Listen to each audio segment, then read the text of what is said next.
ശബരിമല സ്വർണ്ണക്കൊള്ള കേസ് കേരള രാഷ്ട്രീയത്തിൽ വലിയ കൊടുങ്കാറ്റായി മാറിയിരിക്കുകയാണ്. വരാനിരിക്കുന്ന നിയമസഭാ തിരഞ്ഞെടുപ്പിൽ ഇടതു സർക്കാരിനെ പ്രതിക്കൂട്ടിലാക്കാൻ UDF കരുതിവെച്ച ഏറ്റവും വലിയ ആയുധമായിരുന്നു ഈ വിഷയം. എന്നാൽ അന്വേഷണം പുരോഗമിക്കുമ്പോൾ UDF കൺവീനർ അടൂർ പ്രകാശ് MPയെ തന്നെ പ്രത്യേക അന്വേഷണ സംഘം ചോദ്യം ചെയ്യാൻ വിളിച്ചതോടെ കഥയാകെ മാറിമറിയുകയാണ്. ശബരിമല അയ്യപ്പന്റെ തിരുവാഭരണങ്ങളും ക്ഷേത്രത്തിലെ സ്വർണ്ണപ്പാളികളും മോഷ്ടിക്കപ്പെട്ടുവെന്ന വാർത്ത വിശ്വാസി സമൂഹത്തെ സംബന്ധിച്ചിടത്തോളം അത്യധികം വേദനയുണ്ടാക്കുന്ന ഒന്നായിരുന്നു. ക്ഷേത്രത്തിലെ ദ്വാരപാലക പാളികളും കട്ടിളപ്പാളികളും മാറ്റുന്നതിനിടയിൽ വൻതോതിൽ സ്വർണ്ണക്കവർച്ച നടന്നതായാണ് വിജിലൻസ് കണ്ടെത്തൽ. ഈ കേസിലെ മുഖ്യപ്രതിയായ ഉണ്ണികൃഷ്ണൻ പോറ്റി ഭക്തരിൽ നിന്നും ദേവസ്വം ബോർഡിൽ നിന്നും ഒരുപോലെ വിശ്വസ്തത പിടിച്ചുപറ്റിയ വ്യക്തിയായിരുന്നു. സ്വർണ്ണക്കവർച്ചയിലൂടെ ലക്ഷക്കണക്കിന് രൂപയുടെ അഴിമതി നടന്നതായി അന്വേഷണ സംഘം ഉറച്ചു വിശ്വസിക്കുന്നു.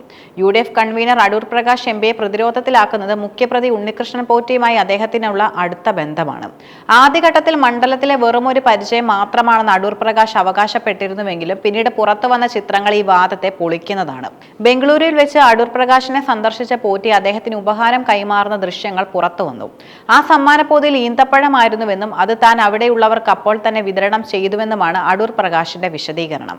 എന്നാൽ ഒരു ക്രിമിനൽ കേസിലെ പ്രതിയുമായി അന്യസംസ്ഥാനത്ത് കൂടിക്കാഴ്ച നടത്തിയത് എന്തിനായിരുന്നുവെന്ന ചോദ്യത്തിന് കൃത്യമായി ഉത്തരമില്ല. കോൺഗ്രസ് അധ്യക്ഷ സോണിയാഗാന്ധിയെ സന്ദർശിച്ച വേളയിൽ പോറ്റിയെയും അടൂർ പ്രകാശ് കൂടെ കൂട്ടിയിരുന്നു എന്നത് ഹൈക്കമാൻഡ് തലത്തിലും ചർച്ചയായിട്ടുണ്ട്. ശബരിമലയിൽ പോറ്റി സംഘടിപ്പിച്ച അന്നദാന പരിപാടികളിൽ അടൂർ പ്രകാശ് സ്ഥിരം സാന്നിധ്യമായിരുന്നു.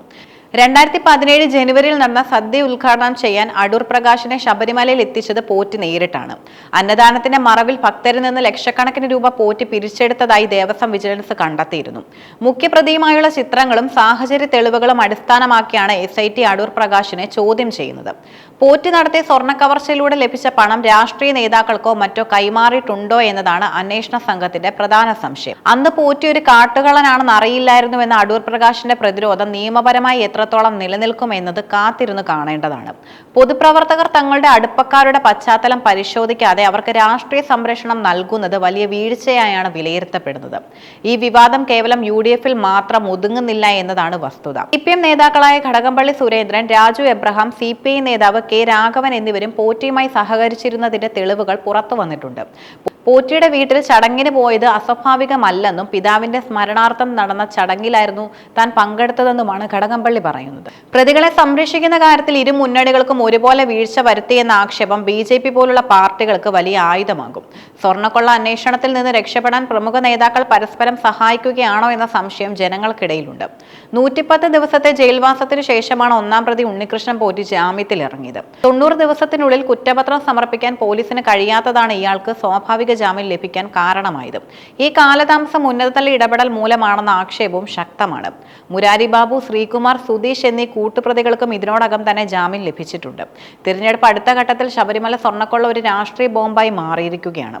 സർക്കാരിന്റെ അഴിമതി തുറന്നു കാട്ടാൻ ശ്രമിച്ച UDFന് സ്വന്തം കൺവീനർ തന്നെ അന്വേഷണ സംഘത്തിന് മുന്നിലെത്തിയത് വലിയ നാണക്കേടുണ്ടാക്കി. ഇത് വോട്ടർമാർക്കിടയിൽ അവിശ്വാസം സൃഷ്ടിക്കും. അടൂർ പ്രകാശിന്റെ ചോദ്യം ചെയ്യലിലൂടെ അന്വേഷണം നിഷ്പക്ഷമാണെന്നും പ്രതികളുമായി ബന്ധമുള്ള ആരെയും വെറുതെ വിടില്ലെന്നും വരുത്തി തീർക്കാൻ സർക്കാരിന് സാധിക്കും. ഇരു മുന്നണികളും ശബരിമലയെ തകർക്കാൻ ശ്രമിക്കുന്നുവെന്ന പ്രചാരണത്തിന് ഈ കേസിലെ തെളിവുകൾ BJPക്ക് കരുത്താകും. വിശ്വാസി വോട്ടുകൾ ഏകീകരിക്കാൻ അവർ ഈ വിഷയം പരമാവധി ഉപയോഗിക്കും. ശബരിമല സ്വർണ്ണക്കൊള്ള കേസ് കേവലം ഒരു മോഷണ കേസ് എന്നതിലുപരി കേരളത്തിലെ രാഷ്ട്രീയ ഉദ്യോഗസ്ഥ വൃന്ദങ്ങളും ക്രിമിനലുകളും തമ്മിലുള്ള അവിശുദ്ധ ബന്ധത്തിന്റെ നേർചിത്രമായി മാറിയിരിക്കുകയാണ്. അടൂർ പ്രകാശിന്റെ ചോദ്യം ചെയ്യൽ പൂർത്തിയാക്കുന്നതോടെ കേസിൽ കൂടുതൽ നിർണായകമായ വിവരങ്ങൾ പുറത്തുവരുമെന്ന് പ്രതീക്ഷിക്കപ്പെടുന്നു. ഭക്തരുടെ വികാരം മുറിപ്പെടുത്തിയ ഈ സംഭവത്തിൽ കുറ്റവാളികളെയും അവർക്ക് സംരക്ഷണം നൽകിയവരെയും നിയമത്തിന് മുന്നിൽ കൊണ്ടുവരണമെന്നാണ് പൊതുസമൂഹത്തിന്റെ ആഗ്രഹം.